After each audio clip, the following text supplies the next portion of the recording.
আজি আপোনালোকক ক'ব বিচাৰিছো ইতিহাসত সোণালী আখৰেৰে লিপিবদ্ধ হৈ থকা নীৰৱে জীৱন যাপন কৰা এগৰাকী মহিলাৰ কাহিনী। হয়, মই ক'ব বিচাৰিছো আইদেউ সন্দিকৈৰ কাহিনী। অসমত জন্মগ্ৰহণ কৰা আইদেউ সন্দিকৈয়ে সংস্কৃতি আৰু পৰিৱেশন কলাক ভাল পাইছিল। যি সময়ত মহিলাক ছবিত অভিনয় কৰিবলৈ দিয়া হোৱা নাছিল, সেই সময়ত তেওঁ অসাধাৰণ সাহস দেখুৱাইছিল।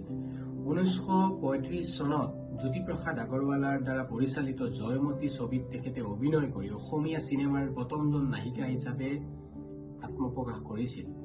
কিন্তু তেখেতৰ সফলতাক উদযাপন কৰা নহল, বৰঞ্চ সমাজে তেখেতক বৰ্জন কৰিলে। মানুহে তেখেতৰ লগত কথা পতা বন্ধ কৰি দিলে আৰু তেখেতক সামাজিক জীৱনৰ পৰা বাদ দিয়া হল। এই প্ৰত্যাখ্যানক আঘাত পাই তেখেতে আৰু কেতিয়াও অভিনয় নকৰিলে।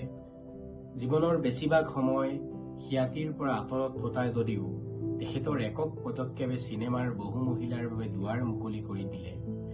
আইদেউ সন্দিকৈয়ে আমাক শিকাইছে যে প্ৰকৃত অগ্ৰগামীসকলে প্ৰায় প্ৰথমে কষ্ট পায়, গতিকে ভৱিষ্যত প্ৰজন্মই মুক্তভাৱে খোজ কাঢ়িব পাৰে।